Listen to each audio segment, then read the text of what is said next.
In the year 830, Theophilus, the emperor of Byzantium, the Eastern Roman Empire, sent a diplomatic mission to Al-Ma'mun, Caliph of the Abbasid Empire, in Baghdad, a country that was a traditional rival of Byzantium. The mission was headed by a church official named John the Grammarian. To smooth the way between the two rival empires, the Byzantine mission brought oodles of gifts, most of them made of gold and spangled with jewels. There was, for example, a huge bowl encrusted with gems. At a reception at Al-Ma'mun's palace, the bowl was quote-unquote stolen. I put that in quotes because it was obviously staged, and John the Grammarian instantly pulled out a second gem-encrusted golden bowl exactly like it, to impress upon the Arabs how little it meant that the first one was gone. The Byzantine delegates also brought 36,000 gold coins to spread around in Baghdad and environs. This kind of thing wasn't unusual for Theophilus. Back home in Constantinople, his own palace was decked out in gold and lots of gadgets that were pretty advanced for the 9th century. For example, he had a gilded throne surrounded by a carved tree with gold-covered branches. The branches were studded with little golden birds dotted with jewels. The throne also included actual mechanical lions that rose up and roared at the touch of a button. It was said the birds would start singing too. These gadgets were known as the automata, and they were probably powered by an ingenious system of hydraulic pipes combined with bellows, like the kind used in blacksmithing. In addition to these toys, Theophilus embarked on an expensive building project and renovated the royal palace. Cool as all of this is, it turns out it's something of a historical mystery. By all rights, Byzantium should have been broke in the early 800s. They'd recently been through a civil war and several costly foreign wars, and the previous emperor wasn't known for his fiscal responsibility. So the mystery is, how did Theophilus get so loaded? Where did all the gold come from? In this video, we'll try to get to the bottom of this historical mystery, where and how Emperor Theophilus got so rich. Hi, Sean here, and I'm back doing a bit of more medieval history for you all. My latest video on the Byzantine-Persian War of the early 7th century did pretty well, so I thought I'd reach again into the history of the Eastern Roman Empire and see if we can solve, or at least try to solve, a historical mystery. Byzantium is, of course, the eastern half of the Roman Empire, which continued on as an Orthodox Christian country after the fall of the Western Empire in 476 CE. As always, I have to warn you that I am going to use the terms Byzantine and Byzantium, although I'm well aware that the people of this country did not call themselves that. Before we get to the question of Theophilus's mysterious gold stash, we first have to set the stage and figure out who Theophilus was and why it seems strange that he was evidently spraying money out of a fire hose when he and his empire probably should have been pinching pennies, or solidi as they called them in Byzantium. At the beginning of the 800s, Byzantium had been through a couple of really tough centuries. First off, there was that huge cycle of wars with the Sassanid Persians, which the Emperor Heraclius won decisively in the year 628. That was the subject of my recent video, but that victory left the empire so exhausted that it was unable to put up much resistance to the rapid conquest of much of the Near East and the Levant by the Muslims. The Saracens, they were sometimes called. In fact, the Saracens besieged Constantinople in 717, probably the most bitter and dangerous siege Byzantium endured until the final assault by the Turks some 700 years later. The Saracens lost that battle, but it was close, and as soon as that was over, the whole iconoclasm thing got going. That was a religious dispute where factions of the Orthodox Church and the emperors feuded with each other about whether Christian doctrine allowed pictures of Christ or the saints, or whether it violated the biblical rule against idolatry. Looking back from a mostly secular society in the 21st century, it seems astonishing that this was a point of contention that totally consumed Byzantine society and which caused riots, wars, and palace coups for decades in the 8th and 9th centuries. The worst of the iconoclast controversy was probably the tumultuous rule of the Empress Irene. Yes, that word is pronounced Irene or Irena. She was in favor of icons, but something of an iron-fisted ruler, at one point having her own son blinded so brutally that he probably died of his wounds.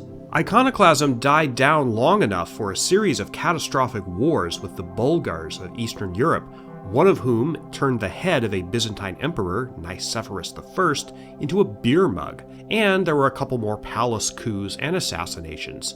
In 821, the empire fell into an actual civil war, one of only two such large-scale conflicts in its history.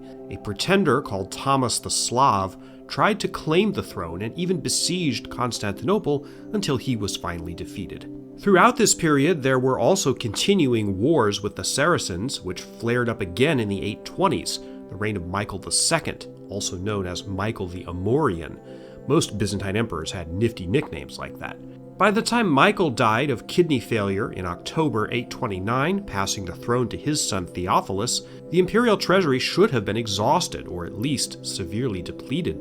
Theophilus was generally a well-regarded emperor and certainly well-educated. His tutor was none other than John the Grammarian, who in 830 would lead that gold-spewing mission to Baghdad. John was also the Patriarch of Constantinople, basically the top churchman of the empire. The Eastern Orthodox Church doesn't have a pope, but Patriarch of Constantinople is about as high as you can get. Theophilus was an iconoclast, as was his teacher, John the Grammarian, though they were not quite as fanatic about it as some of their predecessors. Diplomatically, Theophilus had a tough balancing act to do once he came to the throne, facing potential and often live threats by the Abbasid Caliphate to his east and the Bulgars and Serbs to his west.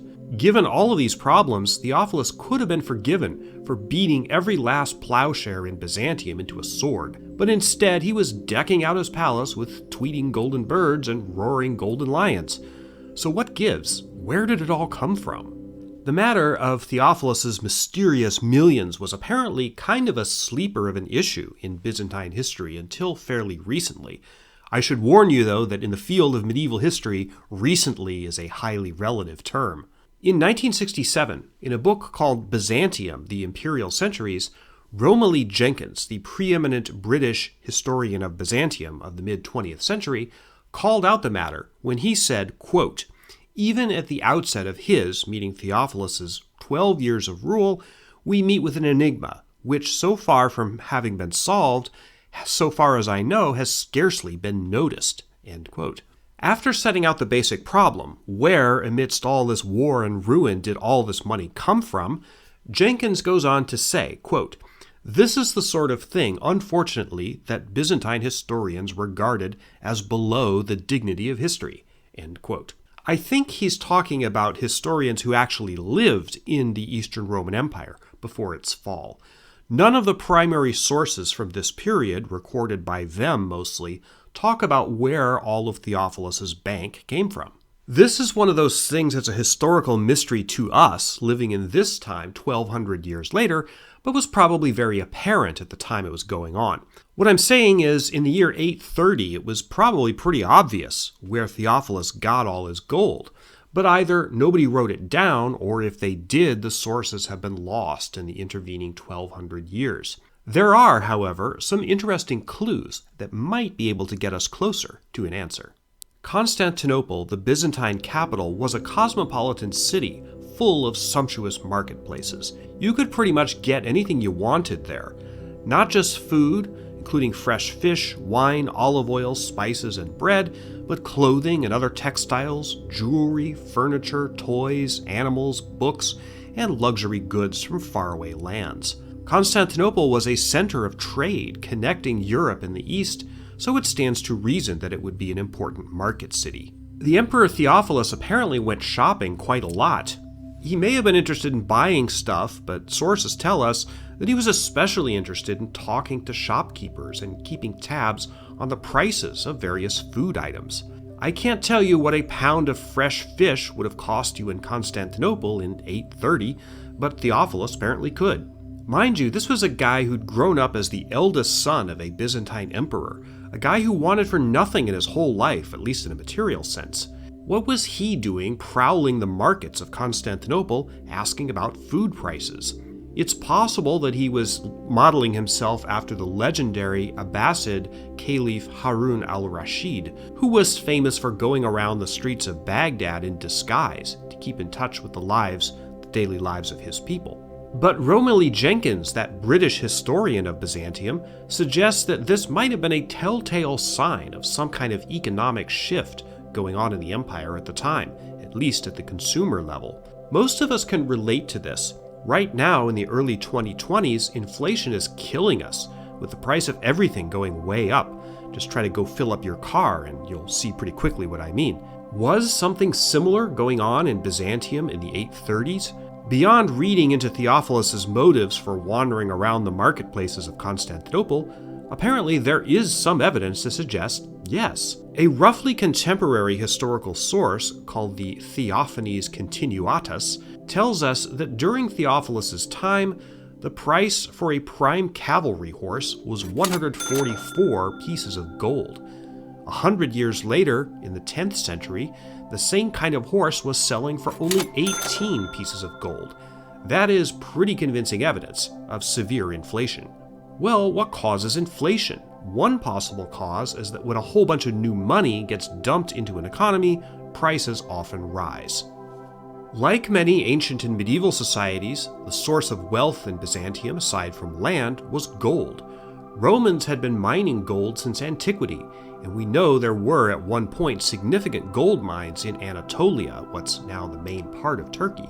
There aren't a lot of sources on gold mining in this period, the early 9th century, so we can only speculate, which is exactly what that British historian, Romilly Jenkins, does in his 1967 book. He suggests that the Byzantines might have found some new gold mines in this area, or reopened old ones, and new gold deposits flooded into the treasury. There's no hard evidence of this, but it's at least possible, I suppose.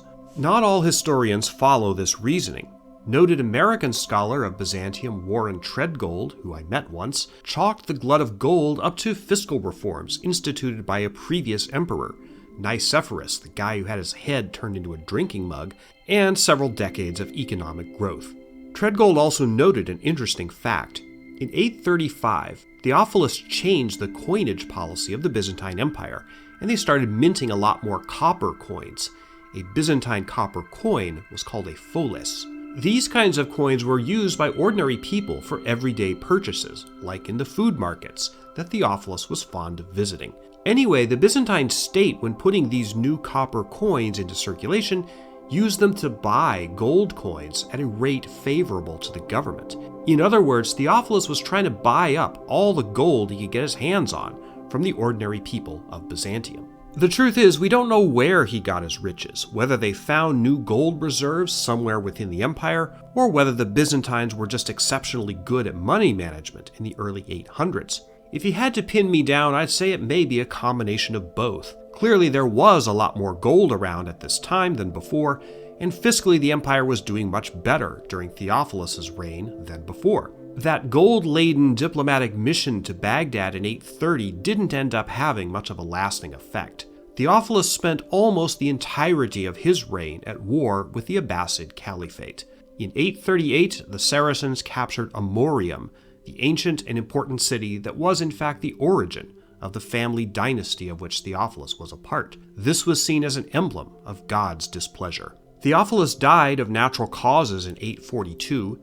His son Michael, known as Michael III, or Michael the Drunkard, succeeded him, but he was only 2 years old. While he was a kid, his mother, Theophilus's wife Theodora, no, not that Theodora, Justinian's wife, but another Theodora, she was his regent. While she held power, she managed to end the iconoclast controversy once and for all. Theophilus is known, therefore, as the last iconoclast emperor. So, if we can't definitively answer the question, where did Theophilus's stash of gold come from, can we at least answer the question, what happened to all those cool toys he had?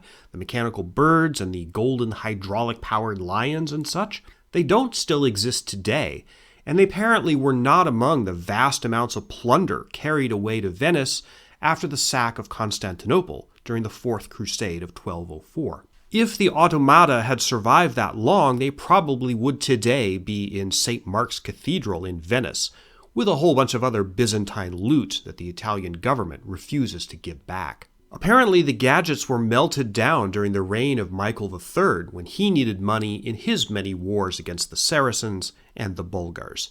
However, as there is fleeting reference to the golden machines, or at least similar ones, during the reign of Constantine VII from 913 to 959, they may have been rebuilt for him, and then again subsequently melted down sometime in the centuries between his reign and the Fourth Crusade. Unfortunately, like so many other things in medieval Byzantium, we'll never know for sure. Thanks so much for clicking on this video. As I mentioned earlier, I just did another video on Byzantine history, that involving the Byzantine-Persian Wars from 602 to 628. I also have a lot of videos on my channel here about more modern history, including ships, both military and civilian, particularly ocean liners. There's a fair amount of medieval history and even a little bit of Byzantine history in my historical movie analysis of the film Indiana Jones and the Last Crusade, which is as in-depth as you'll probably find anywhere. If you like this kind of stuff or think that I should have more views than I do, which several commenters have mentioned lately, watch another one of my videos, or bookmark it and come back later, and do all the other stuff that you do for a video you like, such as to leave a comment or hit the subscribe button. Thanks so much for watching, and I hope you'll look me up again for another journey into the past.